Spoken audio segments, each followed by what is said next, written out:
नमस्कार दोस्तों, DP online classes में आपका स्वागत है। यहाँ आपको यूपी टेट सी टेट से संबंधित सारी वीडियोस मिलेंगी। तो आइए देखते हैं आज की वीडियोस पर भारत में सर्वप्रथम जैव विविधता अधिनियम कब पारित किया गया है? 2002 में। क्योंकि हम लोगों में क्या होता है कि सन दिमाग में नहीं रहता है, इसलिए इसको नोट कर लेना। अच्छा क्वेश्चन है दोस्तों। नेक्स्ट क्वेश्चन आपका यह है कि जैव विविधता यानी बायोडायवर्सिटी शब्द का सर्वप्रथम प्रयोग कब और किसने किया था? तो याद रखना मेरे भाई, ये दो क्वेश्चन यानी एक क्वेश्चन से दो क्वेश्चन याद रखेंगे। 1986 में हम देखें कि वॉल्टर जी रोसन ने यहां पर किया था। वॉल्टर जी रोसन, क्लियर। यहां पर याद रखना कि ये हिंदी में भी नाम लिखकर आ सकता है और इसका हिंदी तो आप लिख ही लोगे, इंग्लिश तो आप जानते हो लिखा हुआ है। 1986 में यहां पर जैव विविधता शब्द का प्रयोग किया गया था। ये क्वेश्चन बहुत मोस्टली इंपॉर्टेंट है, ठीक है ना। अगर हम बात करें राष्ट्रीय जैव विविधता प्राधिकरण का मुख्यालय भारत में कहां पर स्थित है? ये क्वेश्चन आपके लिए नया है। इस वीडियो में आने वाले सभी बंधुओं का जय हिंद, वंदे मातरम। देखिएगा, अगर हम बात करें नई दिल्ली में तो बच्चे यहां पर नई दिल्ली लगाएंगे, ठीक है ना, क्योंकि हमने पिछले मुख्यालय बहुत ज़्यादा कराए थे तो नई दिल्ली कराए थे, ठीक है ना। लेकिन अब याद रखना कि ये नई दिल्ली में नहीं है। जैव विविधता जो बायोडाइवर्सिटी मुख्यालय है वो है हमारा चेन्नई में। और चेन्नई आपको पता होना चाहिए कि दक्षिण भारत में जो है एक स्थान है, ठीक है ना। खैर, आप समझ गए होंगे इस चीज़ को। रेड डाटा बुक किस अंतर्राष्ट्रीय संगठन के द्वारा निकाली जाती है? अब इस क्वेश्चन को आपको पता होना चाहिए कि रेड डाटा बुक जो होती है वो विलुप्त या विलुप्त होने वाले कगार पर जो पक्षी होते हैं, पशु पक्षी होते हैं, वहाँ पर जो है इसका जो है दायित्व होता है निकालने का। अब हम बात करते हैं अंतर्राष्ट्रीय संगठन। कौन सा संगठन है? आईयूसीएन संगठन है दोस्तों। इसको इंग्लिश में आईयूसीएन कहते हैं। अगर आप फुल फॉर्म देखें तो international union for conservation of nature होता है दोस्तों। यही ये संस्था है, यही रेड डाटा बुक का प्रकाशन करती है, क्लियर। अगर हम बात करें आईयूसीएन का मुख्यालय तो दोस्तों आईयूसीएन का जो मुख्यालय है वो कहाँ पर होगा आप बताएंगे। आपके दिमाग में छप चुका होगा क्योंकि ये चीज़ें हमने पहले बताई थी, लेकिन आपको पता होना चाहिए मेरे भाई कि ग्लैंड यानी स्विट्जरलैंड में जब भी बात करते हैं, एक जिनेवा भी स्विट्जरलैंड में है जहां पर WHO का मुख्यालय है, WMO का यानी मौसम विभाग, WTO का यानी वर्ल्ड ट्रेड ऑर्गेनाइजेशन व्यापार का, ये जो है स्वास्थ्य का, ये मौसम का। तो तीनों का अगर WHO, WTO, WMO आ जाता है तो जिनेवा में है, वो भी स्विट्जरलैंड में है। लेकिन अगर आईयूसीएन का मुख्यालय पूछ दे तो ग्लैंड के स्विट्जरलैंड में है। बताओ, ये चीज़ें आपके दिमाग में मैं फिट कर दे रहा हूँ, कभी भी निकलेंगी नहीं, ये पूरा भरोसा है मुझे, क्योंकि हमें अपने पढ़ाने पर बहुत ज़्यादा इतना वो है कि हम जानते हैं, बहुत ज़्यादा ही हमें अपने पर भरोसा है और हमें अपने से ज़्यादा आपके ऊपर भरोसा है, क्लियर। रेड डाटा बुक को पहली बार कब प्रदर्शित किया गया था दोस्तों? तो रेड डाटा बुक को पहली बार 1966 में हम कहें कि कौन प्रकाशित करता है? आप कहोगे आईयूसीएन।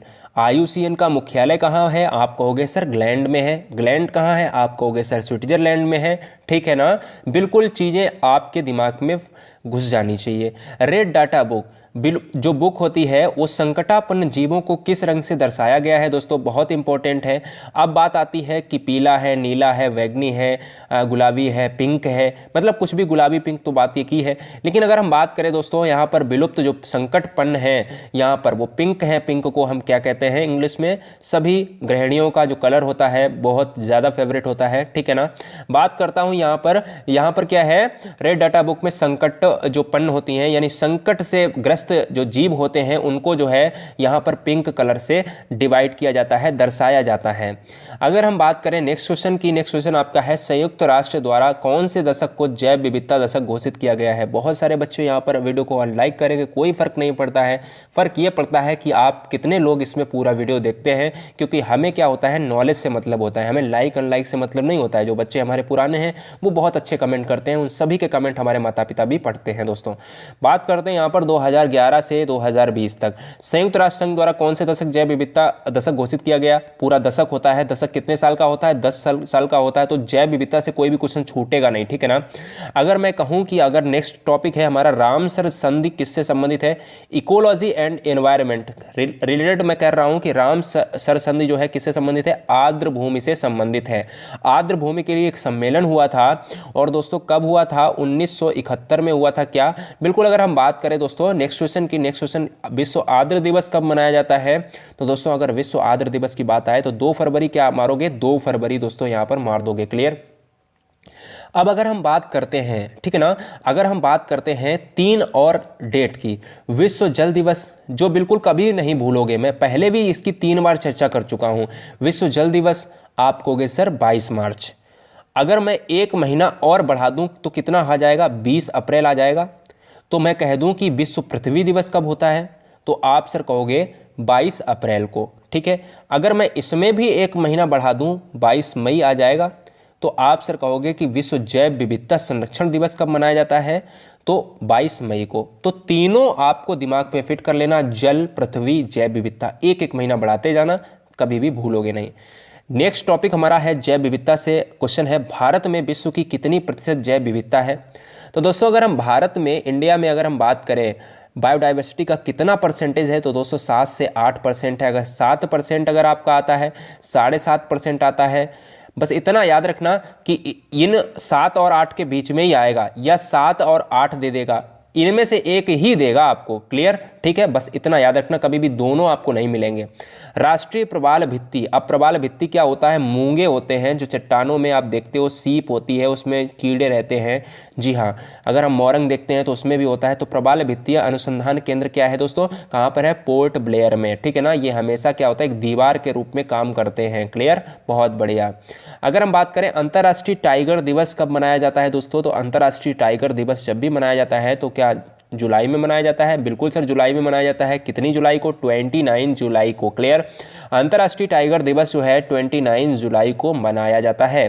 अगर नेक्स्ट हम टॉपिक की बात करें, नेक्स्ट क्वेश्चन की बात करें, इकोलॉजी शब्द का सर्वप्रथम प्रयोग किसने किया था। अब तो रटा होना चाहिए मेरे भाई, कोई चीज़ दिमाग में कभी कभी निकल जाती है, इसलिए चीज़ें कभी भूलने नहीं देंगे हम। जब भी बात आए इकोलॉजी शब्द का, तो अर्नेस्ट हैकल ने किया था, ठीक है ना। और इकोसिस्टम अर्नेस्ट हैकल ने यहाँ पर 1935, और इकोसिस्टम एजी टांसले ने, ठीक है ना। जी हाँ, बहुत बढ़िया। अगर हम बात करें इकोसिस्टम शब्द का सर्वप्रथम प्रयोग किसने किया था, तो एजी टॉन्सले। इकोसिस्टम यहाँ पर देखिएगा, इकोलॉजी है अर्नेस्ट हैकल और इकोसिस्टम है एजी टॉन्सले। क्लियर।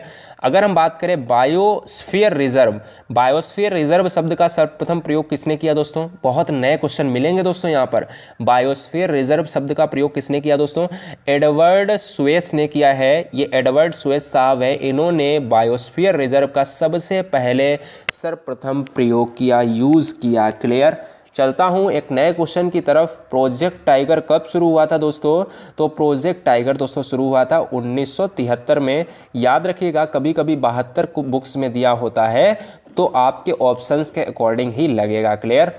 भारत का राष्ट्रीय जैविक उद्यान कहाँ पर है, ये इंपॉर्टेंट क्वेश्चन हो जाता है। राष्ट्रीय जैविक उद्यान कहाँ पर स्थित है दोस्तों, नई दिल्ली में है। जब भी जैव विविधता केंद्र की बात आए तो चेन्नई की बात आए, जब राष्ट्रीय जैविक उद्यान की बात आए दोस्तों तो नई दिल्ली में आपको मारना है। कोई भी यहाँ पर डाउट नहीं होना चाहिए मेरे भाई। अगर नेक्स्ट क्वेश्चन की बात करें, भारत का सर्वप्रथम राष्ट्रीय उद्यान कौन सा है, इकोलॉजी एंड एनवायरनमेंट का क्वेश्चन है कि भारत का सर्वप्रथम राष्ट्रीय उद्यान कौन सा है दोस्तों, तो जिम कॉर्बेट उद्यान, जिसको क्या हेली नेशनल पार्क भी कहते थे, उत्तराखंड में है। 1921 में ये स्टेब्लिश हुआ था। क्लियर। ये भी आपको 2 क्वेश्चन यहाँ से बने रहने चाहिए। राजीव गांधी दोस्तों नेशनल पार्क की अगर हम बात करें, कहाँ अवस्थित है, पूरे परिवार की तरह पढ़ाता हूँ, कोई भी यहाँ पर दिक्कतें नहीं हैं। हमें दिक्कतें हैं, हमने आपसे कभी भी शेयर नहीं किया है, क्योंकि हमें सारी दिक्कतें आपके एग्ज़ाम के बाद क्लियर कर लूँगा, ठीक है ना। जब भी मिलेंगे तो आपसे बहुत सारी बातें करनी है, ठीक है ना। इसलिए यहाँ पर कोई फेमस होने का मुझे कोई इतना शौक नहीं है। राजीव गांधी नेशनल पार्क कहाँ अवस्थित है दोस्तों, कर्नाटक में है। क्लियर। ये आपको दिमाग में बैठ जाना चाहिए दोस्तों। अगर हम नेक्स्ट क्वेश्चन की बात करें, नागरहोल राष्ट्रीय पार्क कर्नाटक को अन्य किस नाम से जाना जाता है। आपको पता है कि नागरहोल राष्ट्रीय पार्क कहाँ है, कर्नाटक में है, लेकिन अन्य किस नाम से जाना जाता है, अन्य दोस्तों नाम से जाना जाता है Rajiv Gandhi national park. Clear. क्या है, राजीव गांधी नेशनल पार्क। इस क्वेश्चन को अच्छी तरीके से आप नोट डाउन कर लेना एक बुक में। बहुत मैं जिस क्वेश्चन को ज़्यादा इंपॉर्टेंट बोलूं तो बिल्कुल उसको नोट डाउन कर लेना, क्योंकि सारे क्वेश्चन आपको आने चाहिए। 50 में 50 एक भी मिस नहीं होना चाहिए। केरल में स्थित पेरियार, आपको पता है पेरियार अभ्यारण्य, जिस बच्चों ने अभी अभ्यारण्य की वीडियो नहीं देखी है, 50 क्वेश्चन कराए हैं, ठीक है ना। उस अभ्यारण्य की वीडियो को देखिएगा, नीचे मैं लिंक दे दूंगा। खैर इस वीडियो को पूरा अभी देखना है 50 क्वेश्चन तक, तब कोई बात आगे होगी, तब खाना आप खाएंगे, कुछ भी कर रहे हैं, ठीक है ना। केरल में स्थित पेरियार अभ्यारण्य किसके लिए प्रसिद्ध है? यहाँ पर जंगली हाथियों के लिए प्रसिद्ध है। और अगर पूछ दे कि काजीरंगा किसके लिए प्रसिद्ध है, जो असम में है, एक सींग वाले गेंडे के लिए।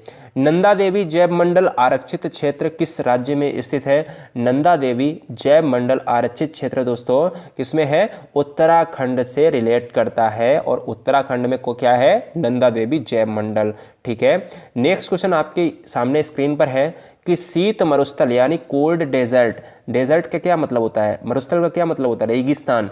जैव मंडलीय आरक्षित क्षेत्र किस राज्य में स्थित है? यानी शीत मरुस्थल कहाँ पर स्थित है? हिमाचल प्रदेश में दोस्तों स्थित है। और हिमाचल प्रदेश क्या है? ऊपर वाला पूर्वोत्तर सेक्टर में आपका पाया जाता है, क्लियर, यहाँ पर अवस्थित है। अगर हम बात करें भारत में हाथी परियोजना कब शुरू की गई थी? क्या बच्चों याद है आपको? क्या स्टूडेंट्स याद है? तो दोस्तों यहाँ पर बात करें, भारत में हाथी परियोजना 1992 में स्टार्ट हुई थी। कब हुई थी? 1992 में स्टार्ट हुई थी सर। यहाँ पर अगर हम नेक्स्ट क्वेश्चन की बात करें, क्योंकि हमें बिना कोई भी रुकावट के क्वेश्चन करने हैं, अगर वीडियो तेजी से लग रही हो तो माफ़ी चाहेंगे, वीडियो को आप रोक रोक कर भी देख लेना, ठीक है ना।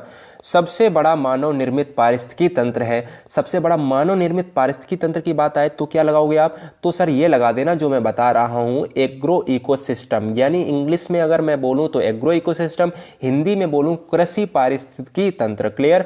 तो ये चीज़ आपको ध्यान में रखनी है। अगर मैं कह दूं कि पारिस्थितिकी के अनुकूल पर्यटन क्या कहलाता है, तो दोस्तों अगर हम कहें पारिस्थितिकी के अनुकूल पर्यटन क्या कहलाता है दोस्तों, तो इको टूरिज्म कहलाता है। जब भी हम बसों में देखते हैं कि टूरिज्म लिखा होता है, तो अगर हम पर्यटन की बात करेंगे पारिस्थितिकी के अकॉर्डिंग तो वो इको टूरिज्म हो जाएगा, क्योंकि इको एक रूट वर्ड होती है, इकोलॉजी बना, इकोसिस्टम बना, ठीक है ना। तो यहाँ पर इकोटोन बना, क्लियर। तो ये चीज़ें आपको याद होनी चाहिए। किसे भारत में पारिस्थितिकी का जनक कहा जाता है? डबल स्टार में इंपॉर्टेंट है। तो मिश्रा साहब क्या है? किसे भारत में पारिस्थितिकी का जनक कहा जाता है दोस्तों? तो आर मिश्रा साहब, क्लियर। कौन है? आर मिश्रा साहब। कौन हो जाएंगे? आर मिश्रा साहब हो जाएंगे। तो भारत में पारिस्थितिकी का जनक कौन है? आर मिश्रा साहब। इंपॉर्टेंट है, इंपॉर्टेंट सेशन का इंपॉर्टेंट क्वेश्चन। अगर हम कहें कि ऊर्जा का वह समृद्ध स्रोत जो कभी वायु प्रदूषण का कारण नहीं बनता है, कोई भी ऐसा यहाँ पर बताना है आपको आंसर कि ऊर्जा का वह समृद्ध स्रोत कौन सा है जो वायु प्रदूषण का कारण नहीं बनता है, तो सौर ऊर्जा कभी भी प्रदूषण नहीं फैलाता है। हमेशा पर्यावरण के हमेशा साथ चलने वाला और पर्यावरण के संदर्भ में चलने वाला यहाँ पर तत्व माना जाता है, ठीक है ना। तो याद रखना, कभी भी सौर ऊर्जा से कोई भी प्रकार का प्रदूषण नहीं होता है। उत्पादक और सौर ऊर्जा को किस ऊर्जा में बदलने का कार्य करते हैं? उत्पादक सौर ऊर्जा को किस ऊर्जा में बदलने का कार्य करते हैं दोस्तों? तो जो सौर ऊर्जा को किस में बदलते हैं दोस्तों? रासायनिक केमिकल एनर्जी में बदलते हैं। रासायनिक ऊर्जा में चेंजमेंट करते हैं जो उत्पादक होते हैं, ठीक है ना। उत्पाद क्या होते हैं? उत्पाद हमारे पेड़ पौधे, उत्पादक इनको जो खाने वाले, क्लियर। तो याद रखना, रासायनिक ऊर्जा में चेंजमेंट कर देते हैं।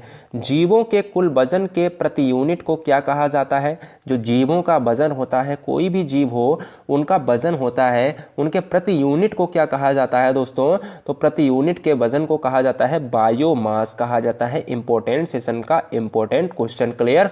याद रखना मेरे भाई। अगर हम कहें कि किस जीव को किसान का मित्र, बहुत चिंदी सा क्वेश्चन है, क्योंकि अपन लोग नॉर्मल सी बात है कि खेतों से बिलोंग करते हैं, खेती बाड़ी के आदमी हैं, ठीक है ना। तो यहाँ पर केंचुआ हो जाएगा, ठीक है ना, केंचुआ हो जाएगा। अगर हम नेक्स्ट क्वेश्चन की बात करें कि खाद्य श्रृंखला के विभिन्न चरणों को किस नाम से जाना जाता है, तो खाद्य श्रृंखला के विभिन्न चरणों को खाद्य जाल से जाना जाता है। क्या बताएंगे? तो दोस्तों यहाँ पर खाद्य जाल नहीं होता है। बहुत सारे बच्चे याद नहीं रख पाते हैं कि हमने जो खाद्य श्रृंखला का चैप्टर पढ़ाया था उसमें क्या क्या चीज़ें हैं। अगर वो नहीं पढ़ा है तो वो जरूर पढ़िएगा। ट्रॉपिक कहा जाता है, क्लियर। और ट्रॉपिक को हिंदी में क्या कहते हैं, जल्दी से कमेंट करेंगे। और ये भी बताएं ये वीडियो कैसा आपको लग रहा है दोस्तों। कई खाद्य श्रृंखलाएं आपस में जुड़कर एक नेटवर्क बनाती हैं, उसे क्या कहते हैं? तो अब क्या हो जाएगा आंसर, जो मैंने अभी पहले बताया था। अब क्या हो जाएगा, अगर कहें कि एक खाद्य श्रृंखला दो खाद्य श्रृंखला से अधिक जुड़ती हैं, नेटवर्क बनाती हैं, उसको हम खाद्य जाल कहते हैं मेरे भाई, क्लियर। तो याद रखना, खाद्य जाल से क्वेश्चन हमेशा पक्का आएगा।